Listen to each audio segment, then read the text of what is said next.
आज के हमारे इस वीडियो का टॉपिक है how to joint electrical wire in live supply.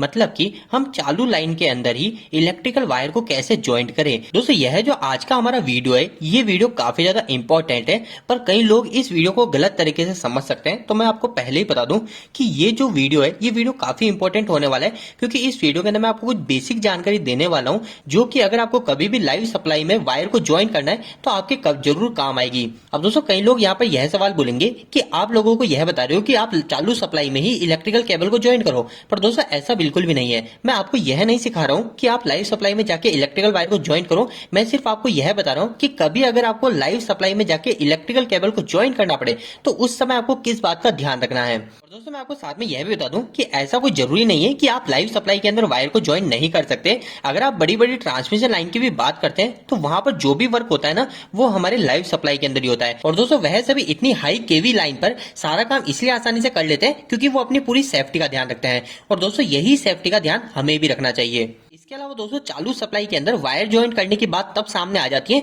जब हम किसी इंडस्ट्री के अंदर वर्क कर रहे होते हैं। और आप सभी को पता है इंडस्ट्री के अंदर कई सारे ऐसे वर्क होते हैं जिसको हम बिना किसी इमरजेंसी कंडीशन के बंद नहीं कर सकते। तो दोस्तों अगर ऐसी जगह पर हमारा कहीं पे लाइव वायर ब्रेक हो जाता है तो उस समय हम हमारी उस मशीन को बंद नहीं कर सकते, और हमारे जो सीनियर अधिकारी होते हैं वो भी उस समय हमारी उस मशीन को बंद करने की सलाह नहीं देते हैं। तो वो कहते हैं इस समय हमको चालू लाइन के अंदर मतलब लाइव सप्लाई के अंदर ही हमको इस वायर को ज्वाइन करना है। तो दोस्तों ऐसे समय हमको किन बातों का ध्यान रखना है वही आज की इस वीडियो के अंदर हम जानेंगे। तो वीडियो को स्टार्ट कर लेते हैं। दोस्तों आपको ये पॉइंट अच्छे से समझ में है, इसके लिए मैंने यहाँ पे बल्ब ले लिया है। इस बल्ब को मैं चालू सप्लाई के अंदर इसको चालू करके फिर मैं इसको लाइव सप्लाई के अंदर इसको ज्वाइन करके बताऊंगा कि आखिर किस तरीके से हम ज्वाइन करते हैं।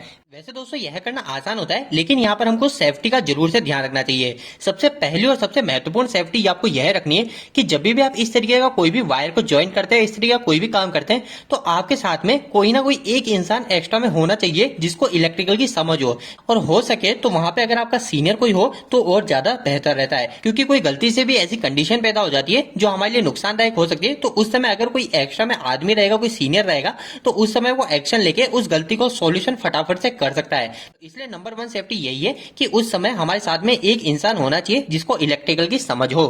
इसी के साथ में दोस्तों सेकंड चीज होती है कि हमारी जितने भी टूल्स है, चाहे हम स्ट्रिपर की बात करें चाहे हम टेस्टर की बात करें, ये पूरे के पूरे अच्छे से इंसुलेटेड हो। मतलब कि इसमें कहीं से भी इंसुलेशन वीक ना हो, क्योंकि अगर आप किसी लाइव सप्लाई में इस स्ट्रिपर से इसको कट करेंगे या फिर आप प्लायर की मदद से उसको जब ज्वाइंट करेंगे तो अगर दोस्तों ये इंसुलेशन नहीं होगी तो आपको करंट आ सकता है। इसलिए इस बात का जरूर से ध्यान रखना है कि हमारे जितने भी टूल्स है वो टूल्स अच्छे से इंसुलेटेड है या नहीं। और दोस्तों यहाँ पे अगर इंसुलेशन फेल हो जाती है तो यहाँ पर काफी बड़ा झटका लगने की आशंका होती है। तो इसलिए इस सेकंड पॉइंट का आपको बहुत ही जरूरी ध्यान रखना चाहिए। इसके अलावा दोस्तों तीसरी और एक और महत्वपूर्ण चीज यह भी ध्यान रखनी है कि जब भी आप कुछ इस तरीके का काम करते हैं तो आप कहीं से भी कहीं पे भी अर्थ के संपर्क में ना हो। अर्थ के संपर्क में ना आप आपके पांव से हो। अब आप बोलेंगे हम जमीन पर तो खड़े होंगे ही, तो दोस्तों उस समय आपके जो पांव है उस पांव के अंदर सेफ्टी शूज होने चाहिए। अगर आपके पास सेफ्टी शूज नहीं है तो उस समय आपके पांव और जमीन के बीच में एक ऐसा इंसुलेशन होना चाहिए जैसे हमारा प्लास्टिक हो गया या फिर लकड़ी हो गया।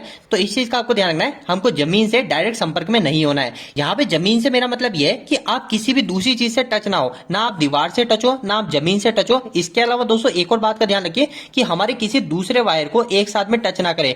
जैसे कि आप फेस वायर पे काम कर रहे हो, गलती से आपका हाथ या पांव न्यूट्रल वायर पे टच हो गया या फिर दूसरे फेस पे टच हो गया तो दोस्तों वो भी प्रॉब्लम क्रिएट कर सकता है काफी बड़ी। दोस्तों एक और फोर्थ पॉइंट ये हमारे लिए एक समझ है कि आखिर हमको ये चीज पता होनी चाहिए, कभी भी हम लाइव वायर पे या फिर इलेक्ट्रिकल में अगर हम वर्क कर रहे हैं तो हमको ये चीज जानकारी होनी चाहिए। ये जानकारी आपको क्या होनी चाहिए? तो दोस्तों इसमें आपको यह जानकारी होनी चाहिए कि आखिर इंसान को करंट कब लगता है, ऐसी कौन सी कंडीशन है जिस समय हमें करंट लगेगा, ऐसी कौन सी कंडीशन है जिसमें हम जाके डायरेक्ट फेस वायर को टच भी कर लेंगे तो भी हमको करंट नहीं लगेगा। आपने कई बार देखा कई ऐसे इंसान होते हैं जो डायरेक्ट जाके फेस वायर को पकड़ लेते हैं फिर भी उनको करंट नहीं लग रहा। तो दोस्तों ऐसा क्यों ना होता है? क्योंकि दोस्तों उनको समझ होती है कि आखिर हमको किस तरीके से सेफ्टी का फॉलो करना है। जैसा कि मैंने आपको बताया था कि बड़ी से बड़ी ट्रांसमिशन लाइन पे भी हमारा जो भी वायर होता है वो हमारे लाइव कंडीशन में होता है। तो वहां पर जो भी चीजें होती है वो उनको समझ होती है, वो उस समय उन रूल्स को फॉलो करते हैं कि आखिर वहां पे क्या क्या सेफ्टी रखनी चाहिए। तो दोस्तों इसीलिए आपको फोर्थ पॉइंट का भी ध्यान रखना है। आपको ये समझ होनी चाहिए कि आखिर हमें कब करंट का झटका लगता है और कब नहीं लगता है। इसके ऊपर मैंने ऑलरेडी एक वीडियो बना रखा है, वो वीडियो आपको इसी वीडियो के एंड स्क्रीन में डाल दूंगा, आप वहां से वो वीडियो देख लीजिएगा, आपको इस बारे में नॉलेज मिल जाएगी।